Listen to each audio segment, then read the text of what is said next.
Bismillahirrahmanirrahim. Surah Hud, chapter 11. We will cover verses 96 to 109 today.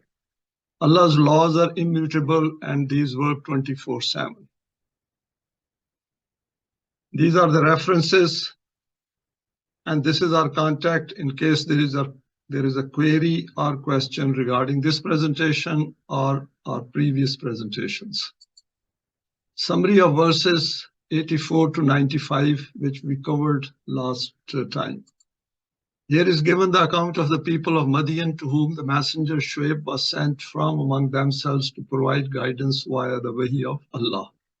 We have covered this account in brief about the messenger Shuaib and his people. These people were indulging in wrongdoing along with many other crimes as they were unjust in their business dealings within their economic system. They did not observe the rules in relation to giving full measure and weight in the buying and selling of goods amongst each other. We know that buying and selling, there are some kind of rules even under the man-made system. But of course, the Quran goes into far more finer details than the man-devised systems. The Quran declares this to be a heinous crime according to the law of requital, and such nations attract severe punishment for these crimes of theirs.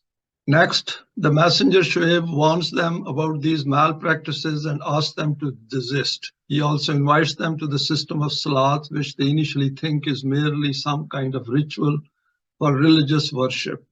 However, when he explains the correct meaning to them, they are taken aback. They refused to accept his invitation to Salat as they did not wish to apply it to the distribution of their wealth and possessions under the direction of the wahi of Allah.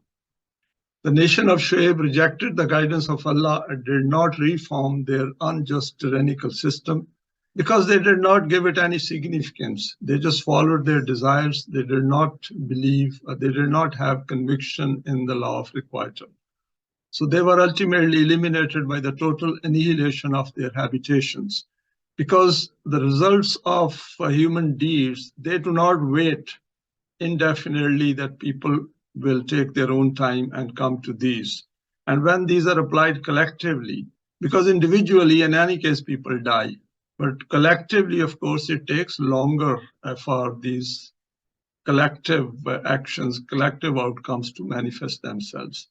The messenger Shuaib and the Momineen were saved from this destruction as per the law of Allah. Summary of verses 96 to 109. The messenger Musa came to Pharaoh and his people with the guidance of Allah. However, they rejected the message. The consequence of this rejection was that they continued to follow the evil path of theirs, which took them to ruin and destruction in this life, and consequently their hereafter was also ruined. The accounts of former nations are noted in the Quran for people to learn lessons from and to obey the laws of Allah instead. Allah does not do injustice to any people. It is people who do injustice to themselves when they choose to follow the wrong paths in life.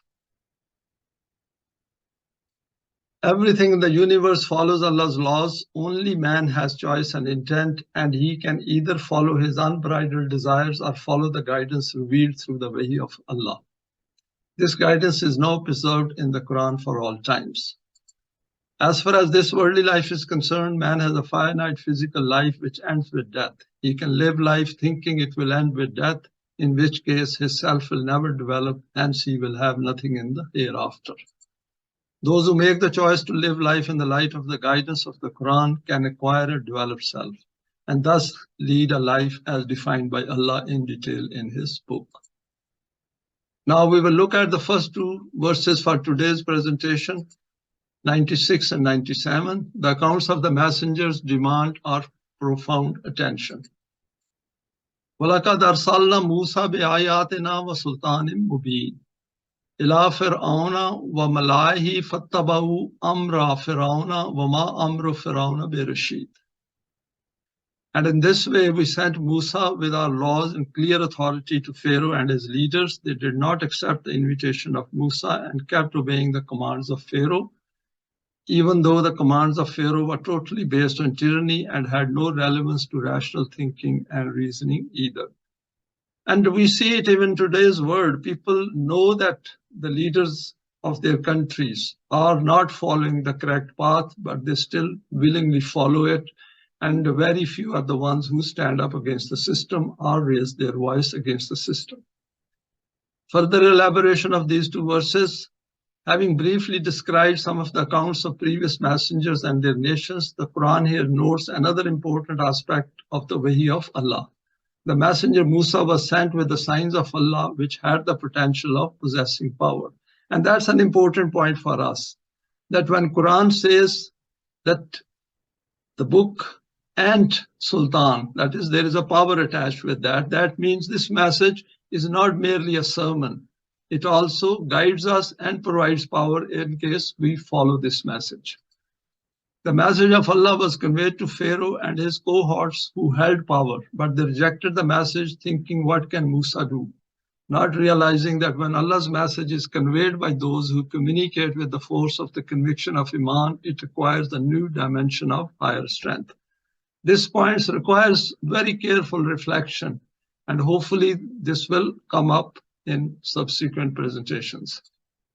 The people obeyed Pharaoh because he possessed physical power in the land, and this power of his was in direct opposition to the guidance of Allah. Hence, it had no legitimacy according to the laws of Allah. We have gone through this aspect of the time of respite. When human beings do not follow Allah's laws, then essentially they have certain time of respite defined according to what they are doing in the world and to what degree they are defying the laws, but ultimately they are in loss. The Quran sums up the state of the power of Pharaoh by declaring it to be Wama Amro Firauna be Rashid. The path pursued by him was not of rushd, and the time had arrived to cut it short. And rushd means Sirat Mustaqim, the path which takes us to the system of Deen in this life, which is free from any fear and grief, and then it is connected with the life of the hereafter. And this is the path which is defined within the permanent values of the Quran. Next two verses 98 and 99, the Quran guides us on finer aspects of the path of Deen. Yaktumu qawmahu yawmal qiyamati fa awradahumun nara wa bisal wirdul mawrud wa utbi'u fi hazihi lanatan wa yawmal qiyamati bisal rifdul marfud. We told Musa that there is no need to worry. When Bani Israel will rise up with you, then he, that is Pharaoh, will come forward with his people in opposition to them and will lead them himself. That is, he will be leading the opposing army. And in this way will take them to the trough of ruin and destruction, and that will be a very bad trough indeed, which these people will reach. This will be their same state in the life of the hereafter, where he, that is Pharaoh, will take his nation to Jahannam. Of course, because he was leading them over here, and of course he is going to lead them over there as well, because they all will be together. Consequently, this is what happened. That nation became deprived of the bounties of this life as well as of the prosperities of the life of the future. What a calamitous reward for someone to receive for their toil and effort. It is not that these people do not make effort. They make a lot of effort, very strenuous efforts to follow their vain desires. But since they are following the wrong path, so despite their efforts, they end up in wrong place. But when the toil and effort itself is in the wrong direction, then how can its reward be pleasant? Few more reflections on these two verses. What is noted here in these two verses is exactly what occurred with Pharaoh and those people who followed him. We remember Pharaoh was destroyed by drowning, and together with his army. And after that, the decline started in his empire. The messenger Musa was told that the moment a Jamaat Momineen becomes created among the people of Bani Israel, events will start to shape together and go against Pharaoh. Some of these aspects we did cover in some detail in Surah Yunus. The outcome of his evil deeds caught up with him as noted in the verse, and he took his people into the fire which he had kindled all along. He was killed with his army, and his dynasty declined and became erased from the face of the earth. The Quran has summed it up in another verse where it says, "Kazalika wa Bani Israel." That is, this was so, and this is a law of Allah. We made Bani Israel inheritors of this all. Because this is related to the rise and fall of nations, that the people who do not follow Allah's laws ultimately end up, initially they decline and then they become destroyed, and some other people follow them and take over the same lands and their properties and their places of habitations. Pharaoh took his people to a market where there was none to buy their produce. And when we look at worldly gains in the light of the life of the hereafter, as noted in the Quran, then all the individual and collective efforts of human beings who are on the wrong path become truly worthless. Each passing day in this life leaves behind a reminder that this is a temporary abode, and any focus on physical existence is finite. And eternity is for the human self only if it acquires new life by following the procedure and process noted in the Quran. These aspects we have covered in detail in our previous presentations, and we can have a look on those. Next two verses, 100 and 101, the issues which the human intellect cannot grasp at its own are explained. ذَلِكَ مِن نَبَّإِ الْقُرَى نَقُصُّهُ عَلَيْكَ مِنْهَا قَائِمٌ وَحَصِيدٌ وَمَا ظَلَمْنَاهُمْ وَلَكِنْ ظَلَمُوا أَنفُسَهُمْ فَمَا أَغْنَتْ عَنْهُمْ آلِهَتُهُمُ الَّتِي يَدْعُونَ مِن دُونِ اللَّهِ مِن شَيْءٍ إِلَّا مَا جَاءَ أَمْرُ رَبِّكَ وَمَا زَادُهُمْ غَيْرَ تَتْبِيبٍ. These are accounts of some among the nations from the past which we are narrating to you. Some of these habitations are still present while others have become annihilated. You will have seen from their state of affairs that we did not do any kind of injustice to anyone. They did wrong to their own selves when they adopted obedience to non-Allah powers by leaving aside the laws of Allah. Now, this aspect we had gone through in a considerable detail under Surah Yunus. Over here, we should always keep in mind that it is human beings who do injustice to themselves. Because according to the law of Mukafat, each one of us responsible for their own conduct in this life, and since nations are formed by the collection of individuals, hence nations also become responsible for what they do collectively. Hence, when the time for the outcome of their deeds arrived, then those non-Allah powers whose commands they used to obey and had taken to be their gods were of no use to them whatsoever. Disobedience of them could do nothing more than this, that it became the cause for their destruction instead. Further comments on these two verses. Here the Quran has re-emphasized the importance of these historical accounts of previous nations who once lived on the planet and who, despite possessing the guidance of Allah, decided to reject it. So their physical stay was cut short to make way for the Jamaat Momineen. It is not that these nations did not possess intellect and reasoning. They had tremendous intellect and reasoning, the Quran states at a number of places, but they abused them. They worked outside the permanent values of Wahi, and messengers did come to them and guided them. For example, in today's world, the Quran is present, and even those who call themselves Muslims, and they do read as well, they do not wish to follow the guidance of the Quran. And that is something which we have discussed previously as well. Since we are now the addresses of these verses, we need to look at these with full focus and single-mindedness. This includes relating these to the state of affairs existing in today's world. Whether relics of past nations still exist or not, or their ruins display their sorry tale from the past or not, the fact is that history narrates the tale of the functioning of the law of requital of Allah. And there are numerous books written on this aspect. For example, the fall of the Roman Empire. There are also documentaries and films made on that.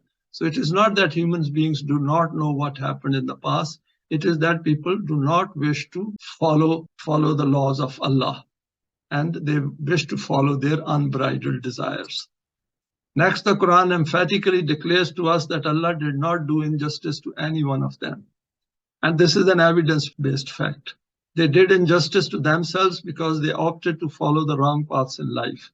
Thus, whenever we relate any events in the world, to Allah, we need to keep this permanent value in mind and look for those causes which contribute to these events. So we should always look for causes in this word and not say that it is Allah who's done it. Of course, in the Quran, these things are related to him in some of the verses, but we have to use our intellect and reasoning to figure it out, that how the law of requital and the law of respite functions in human world. Let us list the signposts on their wrong paths. Firstly, their decisions and deeds create problems in every aspect of human life for mankind locally as well as across the world. Secondly, they create classes and parties, create wars, conflicts, chaos, and divisions as part of those man-devised systems which they visibly prop up and support. Thirdly, they are repeatedly warned by intellectuals, the poor, deprived, and exploited, even some among their own ranks. Fourthly, they run the systems with the assumption that human life ends with death and there is no accountability for their actions in the world. Let us go to the next slide. Fifthly, they use all kinds of media manipulations and other techniques to coerce the public and form an opinion in their favor. And people generally do not have time to think of any better option in their life, because so many problems are created for them that they are all the time struggling to make ends meet. There's a lot more to it, but we can figure this out through our self-study. Being students of the Quran, it is our duty to know as much about man-devised systems as possible, which is called to become a modern man, i.e., be aware of the state of the world in which we live. The Quran has referred to the human self and has summed up the whole issue by stating that they did not follow the laws of Allah, and as a result, the law of Rububiyyat had to act in order to make way for the Jamaat Momineen. And this thing is conditional as well, because we as students of the Quran have gone through these accounts of previous nations. And unless a Jamaat Momineen emerges and is formed and becomes strengthened, then we should not expect that some significant change will rapidly take place in the outer world. Because the Quran points to the existence of Jamaat Momineen for that condition to be met within the time scale in which that Jamaat wishes it to take place. If we want quick results, then Jamaat Momineen has to emerge and become strengthened and work in the world and spread the message of Allah. Addressing the Momineen, the Quran states that once you emerge as a force, then rest assured that the scale of the law of requital becomes accelerated. The people on the wrong path keep adding to their evil burdens with each passing day, while solid deeds correspondingly keep strengthening the self's development. Let us go to the next three verses, 102 to 104. وَكَذَلِكَ أَخْذُ رَبِّكَ إِذَا أَخَذَ الْقُرَىٰ وَهِيَ ظَالِمَةٌ إِنَّ أَخْذَهُ أَلِيمٌ شَدِيدٌ إِنَّ فِي ذَلِكَ لَآيَاتًا لِمَنْ خَافَ عَذَابَ الْآخِرَةِ ذَلِكَ يَوْمٌ مَجْمُوعٌ لَهُ النَّاسُ وَذَلِكَ يَوْمٌ مَشْهُودٌ وَمَا نُؤَخِّرُهُ إِلَّا لِأَجَلٍ مَعْدُودٍ. Hence, keep in mind this established principle from these historical tales, that whenever a nation resorts to injustice and transgression, then the grip of the law of requital of Allah gets a hold of it, and this grip is very severe and chastising. In these accounts of former nations and in the immutability of the law of requital which has been mentioned above, there are clear signs for that nation which remains fearful due to awareness of the devastations and destructions of the future and wishes to avoid them. According to this same relentless law, the ruinous outcome of this nation will also be the same, O Rasool, which is opposing your invitation like this. The outcomes of this path of theirs will appear on that day when both parties will gather together in opposition to each other in the battlefield. And we know it did happen, that there were clashes between those who rejected the message of Wahi and Jamaat Momineen.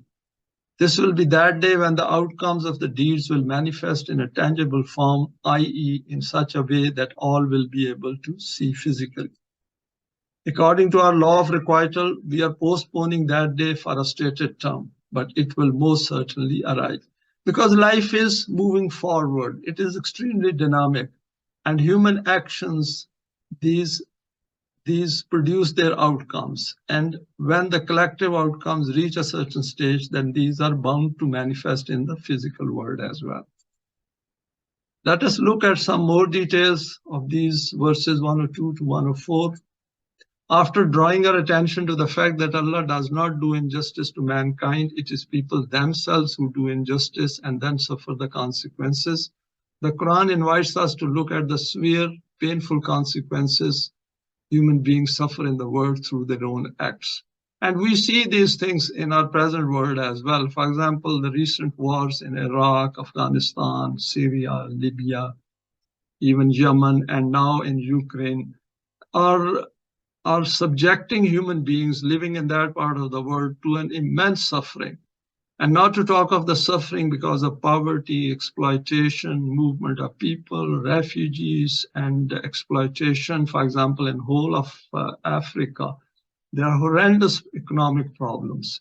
And same goes for many other, for example, so-called third world countries. Just reflect on the wording of the first verse, وَكَذَلِكَ أَخْذُ رَبِّكَ إِذَا أَخَذَ الْقُرَى وَهِيَ ظَالِمَةٌ. So the Quran over here says that Allah as a Rabb, and that is what we should concentrate on, because Rububiyat has this element as well, that the people should be held accountable to that.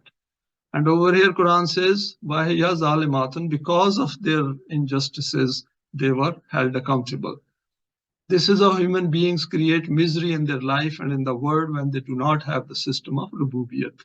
All are related to the system of gross injustice which they create, promote, and continue to suffer under it, and then die with nothing in the hereafter. And this is something very serious, that we go through tremendous amount of fear, grief, and of course other difficulties in this life. And when we know, and if we come to know that there is a better way of living this life, then those who have come to this side should make maximum effort to bring a change in the world. See the wording of the verse towards the end, Inna akhzahu alimun shadid, a painful existence and to this life full of fear and huzn, and then nothing in the hereafter. We need to look at the gravity of this aspect by bringing to mind the factual existence of the life of the hereafter. And we have seen that Quran goes into a great detail of many aspects of human psyche, and some it invites us to figure out ourselves. Why is all this occurring in the world before our very eyes? Because those who claim to have the book of Allah do not make any effort to study and understand it, and then strive for the system of Deen, despite the fact that the whole procedure for getting Allah's help is given here. I put in inverted commas on help because it is all related to the laws of Allah. And we have gone through these aspects a number of times before as well. Now, continuing in these three verses, the next verse points to the sign by stating that those who take into account the functioning of the law of requital and thus become fully conscious of their psyche and conduct, therefore holding themselves accountable at every moment of their life, are the ones who take heed of the Quranic guidance. The next part guides us on what happens in this world to those who oppose Haqq and wish to promote Batil. We know Haqq means what produces constructive results for whole of mankind, and Batil is which does not lead to positive results, which is not constructive. And we should not take it over here in a narrow sense. For example, an individual works hard, gets a job, and gets something good out of the man-made system. Over here, we should keep in mind the whole of the capitalist system, for example, and other man-made systems, that what exactly they are doing to every human being on the planet Earth. Ultimately, their deeds catch up with them and the battle lines become defined. We can see the outline of this in the future as and when the forces of Haqq become strong and viable.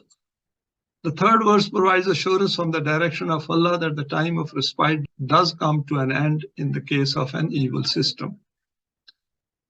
Therefore, the forces striving on the path of Allah should never ever think that the law of requital will not take their efforts into account. Next two verses 105 to 106 all takes place as per laws. Yawma yati la takallamu nafsun illa biznihi faminhum shakiyun wa sayyid. فَأَمَّا الَّذِينَ شَكُوا فَفِي النَّارِ لَهُمْ فِيهَا زَفِيرٌ وَشَهِيقٌ. At that time, all decisions will be according to the law of Allah, and no individual will be able to say even a word against it. Not like today that whoever requires some power, his word becomes law.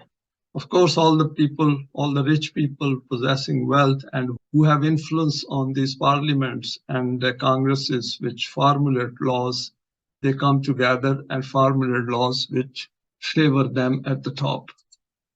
At that time, both groups will become clearly separated. Firstly, those who will become deprived of the bounties of life, and they will be very unfortunate. Because they will be unfortunate because this is something which they create themselves. Secondly, those who will be beneficiaries of those bounties, and they will be very fortunate.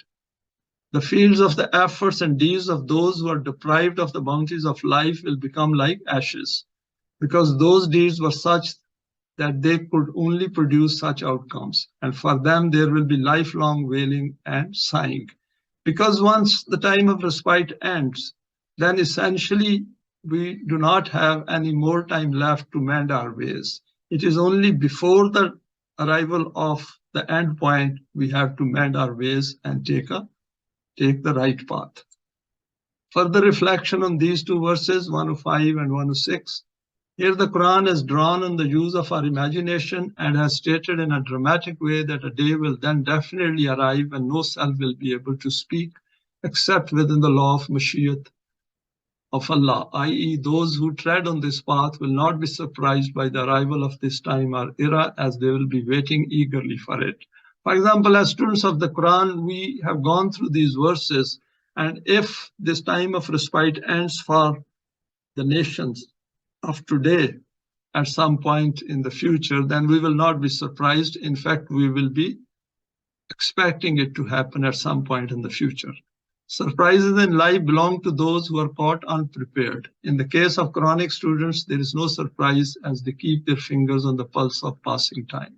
The Quran helps us to remain aware of the path of our life and its signposts all along, and also keeps providing reassurance that to remain patient and firm on this path, individually and collectively.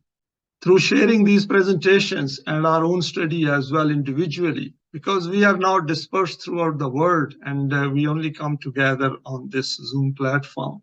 So there is a lot we have to do at our own individually wherever we are. We have prepared ourselves for all eventualities, a great blessing of the guidance of Allah. Being caught unexpectedly or after rejecting the guidance of Wahi when caught in the outcomes of own evil deeds is the worst kind of shock in life. Let us go to the next verse, 107. Human life is a one-way street. خَالِدِينَ فِيهَا مَا دَامَتِ السَّمَاوَاتُ وَالْأَرْضُ إِلَّا مَا شَاءَ رَبُّكَ إِنَّ رَبَّكَ فَعَالٌ لِمَا يُرِيدُ. These are those nations in whom there remains no further ability for gaining life again, therefore destruction becomes imposed on them for all times.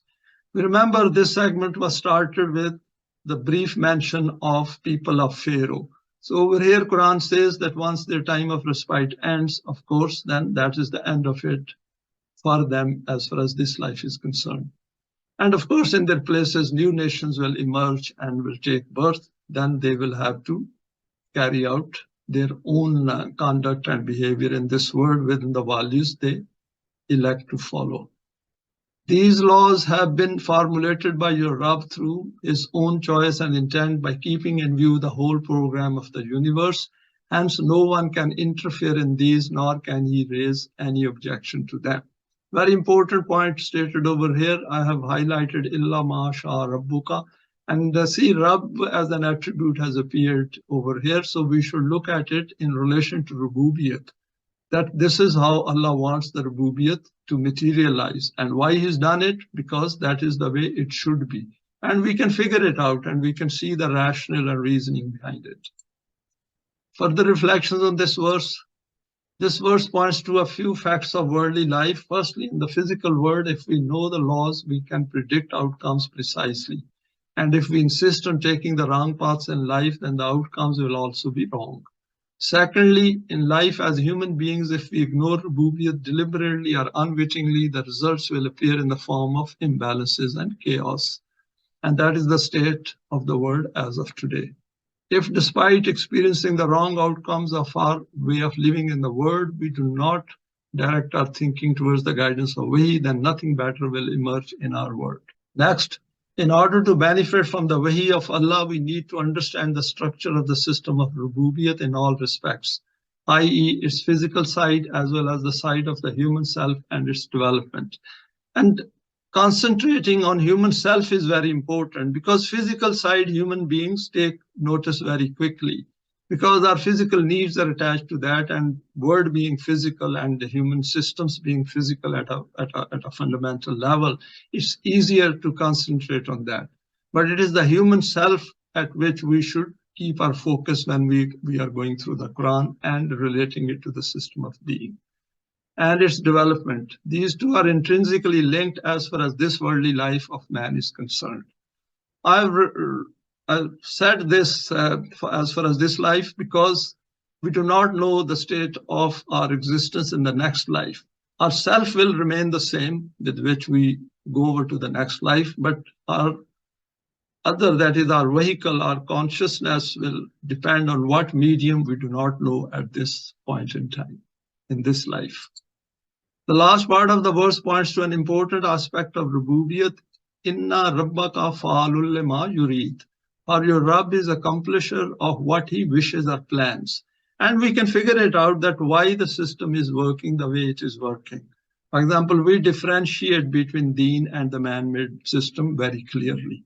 Allah being Rabb has a clear plan of Rububiyyat of everything in the universe, because that is the purpose of Allah being Rabb, that whatever is created in the world, that should reach its point of desired objective or destination, or intended objective and destination. And the case of man, despite giving him choice and intent, this aspect of the system is before him all the time. The creation of the universe is directly linked to this fact. Next verse, 108, the choice of an eternal blissful life is placed within our easy reach. وَأَمَّا الَّذِينَ سُعِدُوا فَفِي الْجَنَّةِ خَالِدِينَ فِيهَا مَا دَامَتِ السَّمَاوَاتُ وَالْأَرْضُ إِلَّا مَا شَاءَ رَبُّكَ عَطَاءً غَيْرَ مَجْزُوزٍ. The same wording is used over here, which I have highlighted here in the previous verse as well. Contrary to this, the prosperous nation will be showered with the bounties of life, and this process of bounties will never become severed.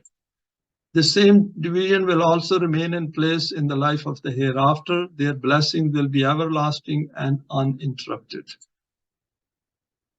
The process is explained over here.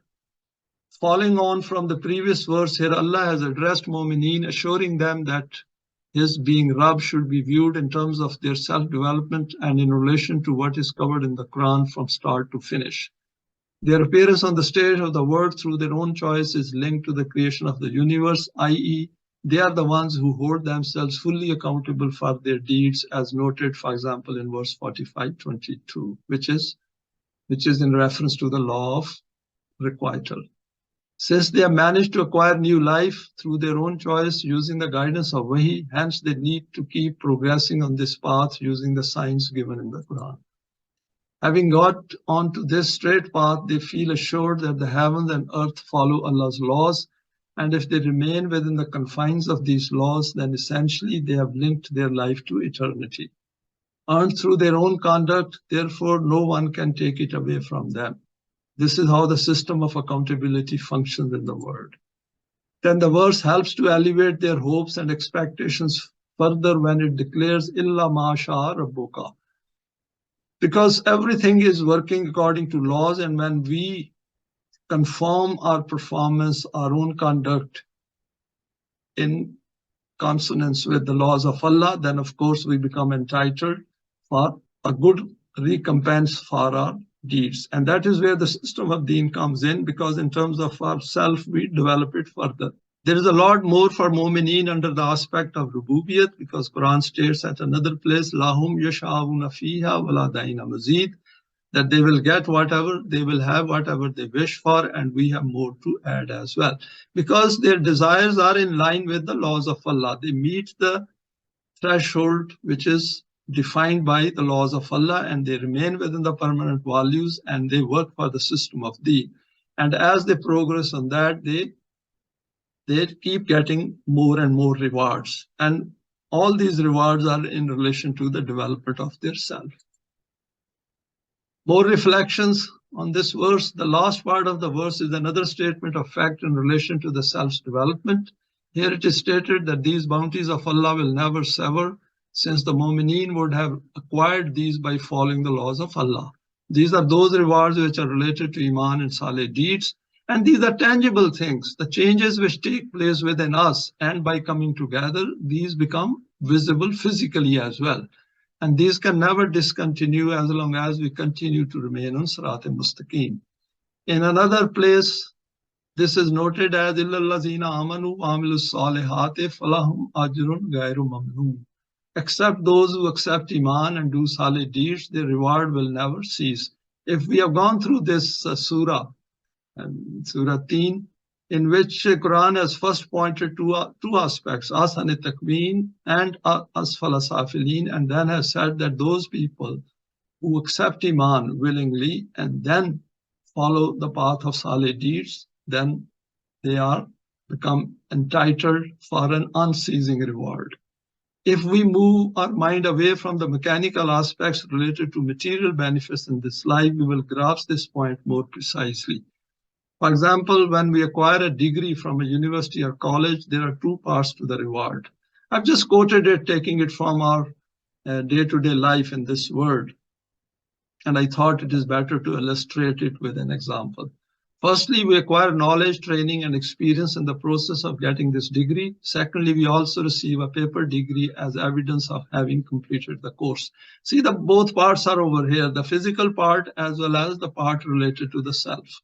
The first aspect is related to our self-development in relation to this life, and the second aspect is detached from ourself, but is required to obtain benefits in this life, for example, a job, status, fame, etc.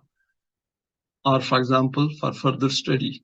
The part which becomes part of ourself will always stay there, even in the life of the hereafter. However, whatever becomes part of ourself based on Iman and Saleh deeds has the potential to keep growing eternally. Next verse, 11:109, the Quran keeps reminding us about the reality of our existence as human beings. La taku fi miryatin mimma yabudu haulai ma yabuduna illa kama yabudu abahum min qablu wa inna la muwaffuhum nasibahum ghayra manqus. Therefore, do not let any doubt enter your mind about the end of these people who, after abandoning Allah, bow down before other powers. They obey those same powers which were obeyed by their forefathers, which have already been mentioned above. Hence, whatever was their end, the same end will be faced by them too. Our law of requital provides recompense for every deed in full without any decrease or increase. Now, further elaboration of this verse from the foregoing discourse, the Quran sums up a few important points in this verse. Firstly, we are asked not to be in any doubt and uncertainty about what is being communicated here. We know that when doubts arise, these cannot be removed mechanically or emotively, as these keep coming back. These have to be dealt with psychologically through rationalization of their cause and origin. This is where Saleh deeds help to strengthen ourselves. And this is an important point which will be covered towards the end of Surah Hud as well, that good deeds replace bad deeds or the effects of bad deeds. Secondly, we observe people doing worship and obedience in line with their wrong beliefs, and we also witness their impact on society and the world in terms of a waste of human time and effort, and the delay it is causing in making any progress towards the system of Deen. And as a result, of course, people are suffering. The state of yatim and miskeen stays the same in the world. Thirdly, the Quran assures us that while this is going on in the human world, we need to persist on the selected path. And while remaining aware of the fact that these people are following the paths of their ancestors, we do become discouraged and distracted by all this. And we should not let this discourage us or distract us away from our path. Because if we do that, then we will become part of them. What should we keep doing? Be convinced of this fact that the efforts of Jamaat Momineen will materialize into concrete results at some point of time in the future. Continuing from that, verse 109, let us expand the issue of obeying forefathers, the previous generations by people, despite the fact that we are aware of the problems from the past. The Quran refers to this theme again and again and reminds Momineen not to fall prey to this line of thinking. The only evidence available to us is of the past. The present is what we are going through and we wish to make it better. However, the only information available to us is something from the individual and collective past. We are also conscious of passing time and look at the past as a guide.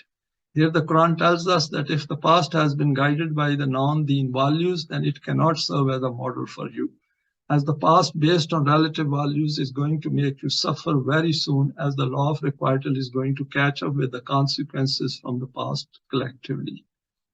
It then repeats the fact that human beings are accountable for every action in the world, and if the path chosen is wrong, then we cannot expect good in the world. Good can only be expected if the path chosen is in the light of Wahy of Allah. With that, we come to the end of this presentation. Thanks for your time and for sharing this today. Please feel free to share it with your contacts. You may like to subscribe for future talks related to the Quranic system of Deen.